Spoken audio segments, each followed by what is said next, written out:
ارتبط اسمه بالجيل الذهبي للمنتخب الوطني الذي شارك في بطولة كأس العالم عام 90 بإيطاليا، وكان بمثابة الورقة الرابحة لكتيبة الراحل محمود الجوهري. فدائما ما كان يتقمص أحمد الكأس دور البطولة بالمواجهات الكبرى، وكان يملك موهبة يمكن تصنيفها بأنها تجعله يذكر في سطر واحد بجوار محمود الخطيب وحسن شحاتة ومحمد أبو تريكة وحازم إمام كأبرز اللاعبين في تاريخ الكرة المصرية. استطاع أحمد الكأس أن يحفر اسمه بحروف من ذهب ويبقى له رونقا ومذاقا خاصا بين لاعبي جيله. فبالرغم من تواجد العديد من النجوم في ذلك الوقت، إلا أنه كان حاضرا بمهاراته الخاصة وشخصيته المستقلة في الملعب التي جعلته أحد العلامات البارزة في تاريخ الكرة المصرية.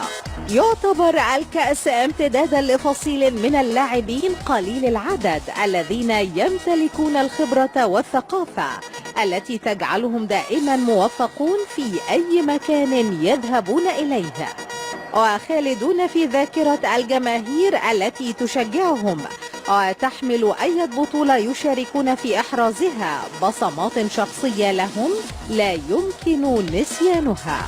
ولد أحمد الكأس بحي محرم بك بمحافظة الإسكندرية عام 65، وكانت بدايته في كرة القدم في فرق الناشئين بالنادي الأولمبي، ولعب للفريق الأول الأولمبي وعمره لا يتعدى 17 عاما. تعلق أحمد الكأس بناديه الأولمبي بدرجة غير عادية، مما جعله يهدر الكثير من سنوات عمره ويرفض عروضا من أندية كبيرة، ضاربا بها عرض الحائط ومعلنا الوفاء لفريقه الصغير جماهيريا بالنسبة للفرق الأخرى. لعب الكأس لفريق الأولمبي 11 عاما أحرز فيها 78 هدف، وذلك من أعوام 83 وحتى عام 94. ولم يرحل الكأس من فريق الأولمبي إلا عندما بلغ عامه 30، وترك الأولمبي بعد أن حصل معه على لقب هداف الدوري 3 مواسم متتالية من عام 92 وحتى عام 94. وكانت نقطة التحول في مسيرة أحمد الكأس عام 95 عندما انتقل لنادي الزمالك في واحدة من أهم الصفقات التي عقدتها القلعة البيضاء طوال تاريخها. فلا تجد مشجعا أو محبا للزمالك إلا ويذكر بصمة للنجم الأسمر، فقد أحرز أحمد بفانيلة الزمالك 25 هدف في الدوري الممتاز، منهم هدفا لا ينسى بمرمى الأهلي في الديربي القاهري، و5 أهداف أفريقية قاد بها الزمالك للفوز بدوري أبطال أفريقيا عام 96 وكأس السوبر عام 97.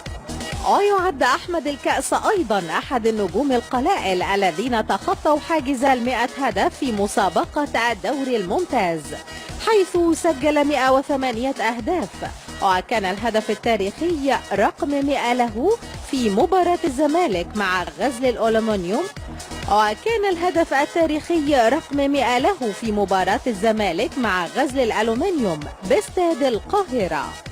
وعلى صعيد المنتخبات شارك الكأس مع المنتخب الأولمبي تحت قيادة أحمد رفعت، ثم انضم لصفوف المنتخب الأول ليصبح واحدا من أعمدته الرئيسية طيلة 10 سنوات متتالية. شارك خلالها في إنجاز التأهل لمونديال كأس العالم بإيطاليا عام 90 والفوز بالميدالية الذهبية بدورة الألعاب العربية بسوريا عام 92. كما شارك في بطولات الأمم الإفريقية أعوام 92 و94 و96.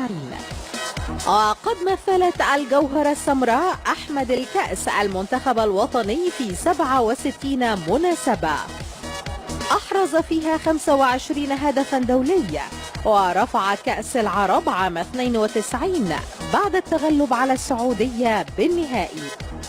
ودع الكأس الملاعب تاركا وراءه الكثير من الذكريات الجميلة التي لا تنسى، وإحساس الجميع بأنه موهبة لم تحظى بما تستحق من شهرة وألقاب، على الرغم من أنه حقق أرقاما رائعة للغاية، إلا أن الاهتمام الإعلامي لم يكن منصفا له.